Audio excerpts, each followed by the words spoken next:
और चाय पर चर्चा में आज सबसे पहले हम आपको प्रधानमंत्री मोदी के साउथ दौरे की 5 शुभ तस्वीरें दिखाते हैं। आज तिरुनेलवेली में प्रधानमंत्री मोदी का लोगों ने भव्य स्वागत किया।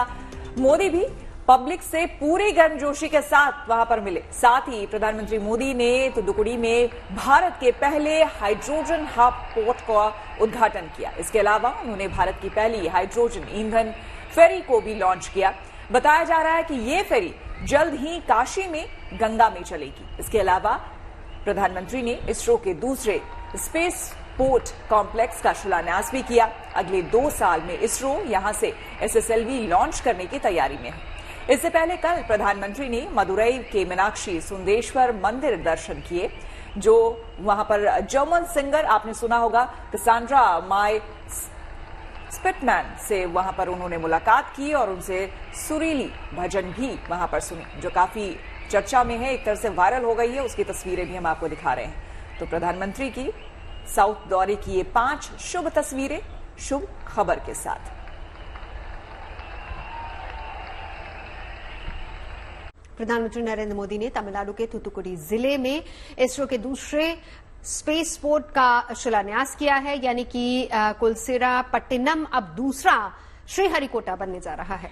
जी हाँ, देखिए यहाँ से छोटे रॉकेट्स लॉन्च किए जाएंगे ताकि श्रीहरिकोटा में मौजूद सतीश धवन स्पेस सेंटर पर लॉन्चिंग का ज्यादा लोड ना हो। इसरो अगले 2 साल में यहाँ से SSLV लॉन्च करने की तैयारी में है। इंडियन स्पेस रिसर्च ऑर्गेनाइजेशन का हिस्ट्री पे एक और माइलस्टोन है। अभी हम कुलशेखरपट्टनम पे हैं और यही लोकेशन है। यहाँ पे प्राइम मिनिस्टर नरेंद्र मोदी ने आज द लॉन्च कॉम्प्लेक्स का फाउंडेशन स्टोन लिया। Along with 36 other project he laid the foundation stone. और इस कॉम्प्लेक्स का महत्वपूर्ण और खास बात यहाँ पे इस मैप और इस डायग्राम पे है। इस लोकेशन को स्मॉल सैटेलाइट लॉन्च व्हीकल बोलते हैं। और यहाँ पे जो देख रहेंगे तो यहाँ पे पूरा ये कैसा कंस्ट्रक्शन यहाँ होगा, सब कुछ होगा। ये एक मैगजीन फैसिलिटी है जहाँ पे लाइक सेगमेंट्स ऑफ मैगजीन्स को वो स्टोर करेंगे। उसके बाद इस फैसिलिटी पे वो मैगजीन और पूरा अदर इक्विपमेंट्स का नॉन डिस्ट्रक्टिव फैसिलिटी भी यहाँ पे आ जाएगा। ये नोजल फैसिलिटी है जो मैगजीन के नीचे है ना, उसको नोजल बोलते हैं। और प्रोपल्शन सिस्टम सब कुछ उस पे है और सेपरेट सिस्टम्स का भी अपर स्टेज प्रिपरेशन फैसिलिटीज है, सैटेलाइट प्रोग्राम फैसिलिटीज भी हैं। और इसके बाद इस सब को इंटीग्रेट करना है एक रॉकेट बनाने के लिए, उसको बोलते हैं व्हीकल इंटीग्रेशन फैसिलिटी। उसके बाद इस रॉकेट को एक ऐसा मूवमेंट लेकर जाएंगे लॉन्च पैड को, वो ये है इसका एक्चुअल लॉन्च पैड और लॉन्च व्हीकल का तैयारी सब कुछ यहाँ पे है। प्रधानमंत्री मोदी जहां भी जाते हैं वहां के मंदिरों में दर्शन जरूर करते हैं और आध्यात्मिक लाभ उठाते हैं। तमिलनाडु दौरे के पहले दिन यानी कल उन्होंने मदुरई के मीनाक्षी सुंदरेश्वर मंदिर में दर्शन और पूजन अर्चन किया। जी, इस दौरान प्रधानमंत्री मोदी पारंपरिक सफेद धोती में नजर आए और वैदिक मंत्रोच्चारण के बीच उन्होंने मां का आशीर्वाद लिया।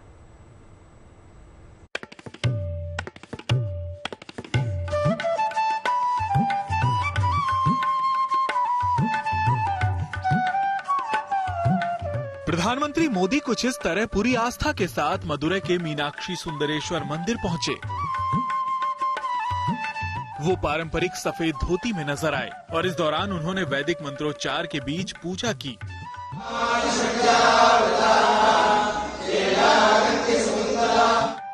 प्रधानमंत्री ने वहां के पुरोहितों से टीका लगवाया और हाथ जोड़कर प्रार्थना की। दरअसल पीएम मोदी तमिलनाडु के 2 दिनों के दौरे पर पहुंचे थे। इस दौरान उन्होंने सोमवार शाम इस मंदिर में पूजा अर्चना की। मीनाक्षी अम्मन मंदिर मुख्य रूप से माता पार्वती और भगवान शिव को समर्पित है। हिंदू पौराणिक कथा के मुताबिक भगवान शिव अपने गणों के साथ यहाँ सुंदरेश्वर रूप में राजकुमारी मीनाक्षी से विवाह रचाने मदुरई आए थे। राजकुमारी मीनाक्षी को देवी पार्वती का अवतार भी माना जाता है। ऐसे में प्रधानमंत्री मोदी ने यहाँ भगवान सुंदरेश्वर और माता मीनाक्षी की पूजा अर्चना की। इससे पहले पीएम ने वहां एक रोड शो भी निकाला, जिसमें उन्हें देखने के लिए बड़ी संख्या में लोग सड़कों के दोनों तरफ खड़े नजर आए। इन लोगों ने हाथ हिलाकर पीएम का स्वागत किया तो प्रधानमंत्री ने उनका अभिवादन स्वीकार किया। Bureau report, good news today. और चलिए अब आपको दिखाते हैं पीएम मोदी की जर्मन सिंगर से मुलाकात का एक खास वीडियो। तमिलनाडु दौरे पर पहुंचे पीएम मोदी की कल जर्मन सिंगर कसांड्रा माई स्पिटमैन के साथ मुलाकात हुई। इस जर्मन सिंगर ने अयोध्या में राम मंदिर की प्राण प्रतिष्ठा से पहले राम आएंगे गाकर इंटरनेट पर खूब वाहवाही बटोरी थी। प्रधानमंत्री मोदी से अब तमिलनाडु के पल्लदम में कसांड्रा की मुलाकात हुई और उन्होंने प्रधानमंत्री को भजन भी सुनाया। हरे राम राम राम हरे हरे, हरे कृष्ण कृष्ण कृष्ण हरे हरे, हरे राम राम राम हरे हरे।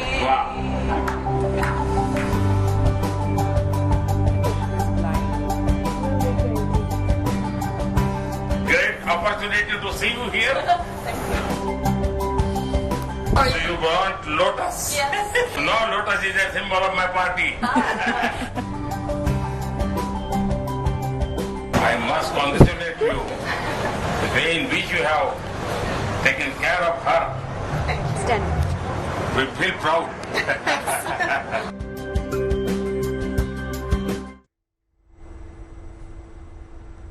और अब बात जयपुर में रह रही दो मासूम बहनों की, जिन्होंने प्रधानमंत्री मोदी को एक चिट्ठी लिखी है। इस चिट्ठी में दोनों बेटियों ने अपने माता पिता के साथ रहने के लिए उनके ट्रांसफर की गुहार लगाई है।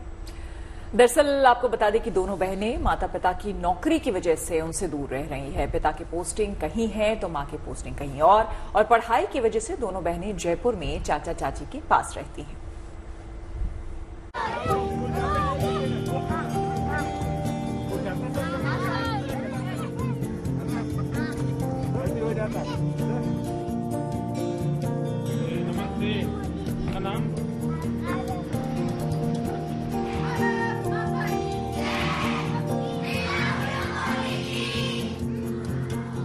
प्रधानमंत्री नरेंद्र मोदी अक्सर बच्चों के बीच भी दिखते हैं। देश से लेकर विदेश तक में वो बच्चों से अपनापन जताते रहे हैं, उन्हें प्यार करते हैं, दुलारते हैं। इसलिए तो बच्चों के बीच वो काफी लोकप्रिय भी हैं। पीएम मोदी की इस आत्मीयता ने बच्चों में बड़ी उम्मीदें जगा दी हैं। वो शायद ये मानते हैं कि अगर प्रधानमंत्री मोदी से वो कोई गुजारिश करेंगे तो वो जरूर पूरी होगी। यही वजह है कि जयपुर की दो बहनों ने पीएम मोदी को एक चिट्ठी लिखी है। इस चिट्ठी में उन्होंने अपने माता पिता के साथ रहने की ख्वाहिश जताई है। दोनों बच्चों ने प्रधानमंत्री नरेंद्र मोदी को चिट्ठी लिखकर अपने माता पिता का ट्रांसफर जयपुर कराने का अनुरोध किया है, ताकि वो भी उनके साथ रह पाएं। 7वीं क्लास में पढ़ने वाली 12 साल की अर्चिता और अर्चना नाम की इन दोनों बहनों ने चिट्ठी में इसका जिक्र करते हुए लिखा है कि उनके पिता देवलाल मीणा चौहटन में सहायक लेखाधिकारी के पद पर काम कर रहे हैं, जबकि मां हेमलता कुमारी मीणा बालोतरा के देवड़ा ब्लॉक में सरकारी स्कूल की टीचर हैं। पीएम मोदी को दोनों बहनों ने अपने जज्बात बयां करते हुए लिखा, हम दोनों बहनों को अपने माता पिता की बहुत याद आती है तथा उनके बिना हमारा पढ़ाई करने का मन भी नहीं करता। हम दोनों चाहते हैं कि हमारे माता पिता का स्थानांतरण जयपुर राजस्थान हो जाए और हम भी जयपुर अपने माता पिता के साथ रहना चाहते हैं और वहाँ पढ़ाई करना चाहते हैं। हमने आपके कई अभियान जैसे बेटी बचाओ बेटी पढ़ाओ, सुकन्या समृद्धि योजना आदि सुने और देखे हैं और हमें उनसे बहुत प्रेरणा मिली है। हमें भी हमारे माता पिता के साथ रहना है, उनका नाम रोशन करना है। कृपया आप हमारे माता पिता का स्थानांतरण जगतपुरा जयपुर कर दीजिए, हम आपके अत्यंत आभारी रहेंगे। 25 फरवरी 2024 की तारीख में लिखी इस चिट्ठी में दोनों ही बहनों ने धन्यवाद कर अपना नाम भी लिखा है। पत्र के साथ साथ दोनों बहनों ने अपने माता पिता के साथ ही अपने चित्र भी बनाए हैं, जिसमें ये दिखाया गया है कि उनके माता पिता एक दूसरे से कितनी दूर रहते हैं और दोनों बहनें उनसे कितनी दूर। चित्र के मुताबिक दोनों के पिता चौहटन में उनकी मां से 130 किलोमीटर दूर रहते हैं, जो समदड़ी में रहती हैं, और दोनों बहनें 646 किलोमीटर दूर जयपुर में रहती हैं। Bureau report, good news today. और प्रधानमंत्री मोदी को चिट्ठी लिखकर दोनों बहनों ने गुहार लगाई है कि दोनों का ट्रांसफर यानी कि माता और पिता का वहां हो जाए, ताकि पूरा परिवार एक साथ रहे। क्या कह रही हैं दोनों बहनें, सुनवाते हैं आपको। नमस्ते, मेरा नाम अर्पिता है। मैं कक्षा 7वीं की छात्रा हूँ, दिल्ली पब्लिक स्कूल बांदीपुर से। हमने श्री नरेंद्र मोदी जी को पत्र लिखा था कि हमारे मम्मी पापा का ट्रांसफर हमारे पास करा दीजिए। अगर पापा का नहीं हो सकता तो मम्मी का करा दीजिए, हमको उनकी याद आती है। हमने मोदी जी के बहुत सारे टीवी पे न्यूज चैनल पे देखा था कि परीक्षा पे चर्चा में वो सारी बेटियों से बात करते हैं, तो हमने सोचा कि वो हमारी भी बात मानेंगे, इसलिए हमने पत्र लिखा था। और एक दिन ये बैठी बैठी ड्राइंग बना रही थी, तो मैंने सोचा कि मैं एक लेटर लिखती हूँ मोदी जी को जिससे मम्मी का ट्रांसफर हो जाए। हमने चाचा को फिर बोला था लेटर देके कि उसको पोस्ट करा दे, लेकिन चाचा ने सोशल मीडिया पे ट्वीट कर दिया। अर्चना, क्या आपने ड्राइंग बनाई थी वो? हाँ। तो ये ड्राइंग आपने पहली बार बनाई है, पहले भी बनाते हो? पहले भी बनाती थी, मेरे को ड्राइंग करने का बहुत शौक है, इसलिए मैं जब भी बोर होती थी तब ड्राइंग बनाती थी। तो आपके मन में ये आइडिया कैसे आया कि हम ये मम्मी पापा की और हमारी दोनों बहनों की ड्राइंग बनाएं? हमें मम्मी पापा की याद आती थी, इसलिए हमारे दिमाग में ये आ गया और हमने सोचा कि एक बार मोदी जी को पत्र लिख दो। आप कहाँ पढ़ती हो अभी? अभी हम दिल्ली पब्लिक स्कूल बांदीकुई दौसा में पढ़ते हैं। तो बांदीकुई में कौन रहता है, किसके साथ रहती हो आप? हम हमारे चाचा चाची के साथ रहते हैं। चाचा चाची क्या करते हैं? चाचा तो टीचर है और चाची हाउसवाइफ है। तो मम्मी पापा की याद आती है आपको? हाँ, ज्यादा मम्मी की आती है। कब मिल पाते हैं उनसे? दो एक महीने में एक बार मिल पाते हैं।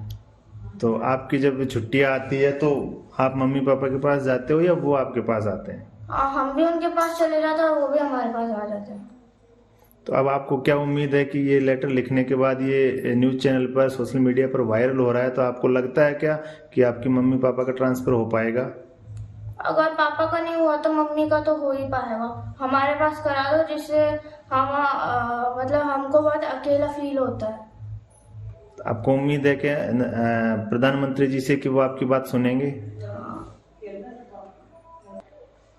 हाँ, क्योंकि मोदी जी, हमने देखा कि मोदी जी है ना बेटियों से बात करते हैं और उनको सपोर्ट करते हैं, उनकी समस्या को दूर करते हैं, इसलिए हमने सोचा कि हमारी भी बात मानेंगे। आपका नाम क्या है? अर्चिता। आपका क्या नाम है? अर्चना। दोनों बहनें हो आप? हाँ। जुड़वा बहनें हो? हाँ। कितने भाई बहन हो आप? 2 ही है।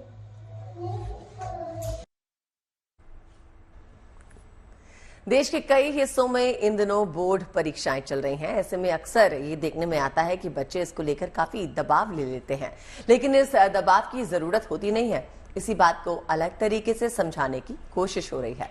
अब देखिए, दिल्ली के एक स्कूल में भी इसको लेकर कुछ जरूरी कदम उठाए गए हैं ताकि बच्चे तनाव मुक्त होकर बोर्ड परीक्षाएं दे सकें। दिल्ली का ये स्कूल हर पेपर के बाद बच्चों से बात करता है। देखिए हमारी एक खास रिपोर्ट।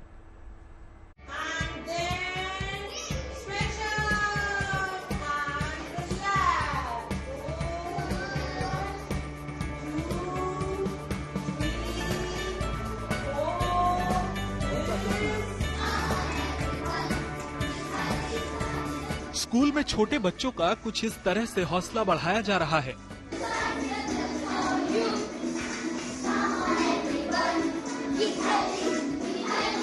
नन्हे बच्चों को योग के सहारे निरोगी बनाने की पहल हो रही है।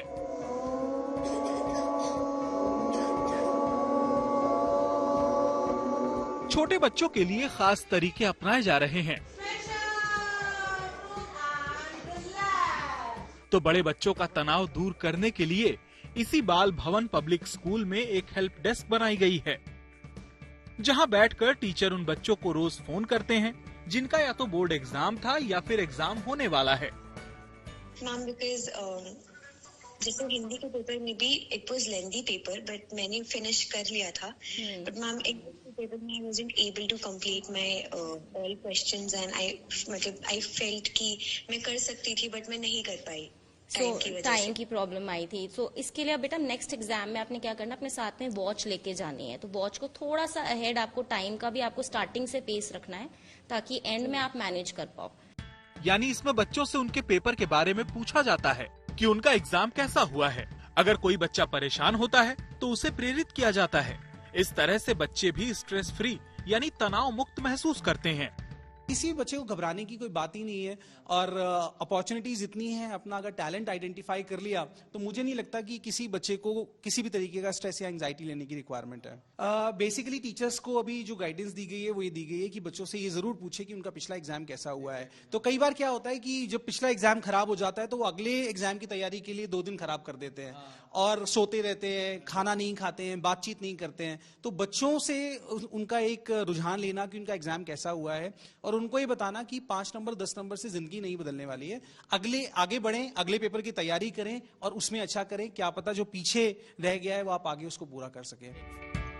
यकीनन जैसे प्रधानमंत्री मोदी अक्सर ये संदेश देते हैं कि बोर्ड एग्जाम जिंदगी की पहली और आखिरी परीक्षा नहीं होती, बल्कि जिंदगी में मौके कई आते हैं। सैकड़ों छात्रों ने शून्य से भी शिखर का सफर तय किया है। ऐसे में तनाव लेने और घबराने से न तो कुछ होता है, न कुछ हुआ है और न होगा। ऐसे में इस बार की परीक्षा भी तनाव मुक्त रहनी चाहिए। दिल्ली से मनीष चौरसिया के साथ bureau report, good news today. कहते हैं कि मुसीबत में जो काम आए वही भगवान है। ऐसा ही मामला ग्रेटर नोएडा से सामने आया है। यहाँ एक प्राइवेट अस्पताल की 2 नर्स ने एक प्रेग्नेंट महिला की जिस तरह से मदद की, उसकी जितनी तारीफ की जाए उतनी कम है।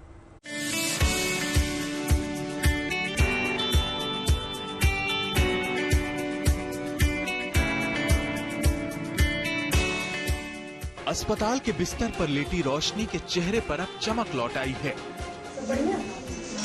अच्छा लग रहा है। ये महिला इन नर्सों और अस्पताल के दूसरे कर्मचारियों का शुक्रिया करती नहीं थक रही है। थैंक यू बोल रही हूँ, हमारे लिए तो आज ये लोग भगवान ही बन के आए। दरअसल इन नर्सों ने रोशनी की उस वक्त मदद की जब वो सड़क पर डिलीवरी के दर्द से जूझ रही थी। ये मामला ग्रेटर नोएडा के परी चौक का है, जब पिछले दिनों सुबह करीब 7 बजे रोशनी नाम की ये प्रेग्नेंट महिला सड़क पर तड़प रही थी। महिला की डिलीवरी होने वाली थी और उसका पति प्रशांत उसे अस्पताल लेकर ही जा रहा था, लेकिन रास्ते में ऑटो बदलने की वजह से महिला की हालत खराब हो गई और वो सड़क पर ही लेट गई। फिर महिला का पति वहाँ मदद के लिए बार बार लोगों से गुहार लगा रहा था, लेकिन कोई उसकी मदद के लिए आगे नहीं आया।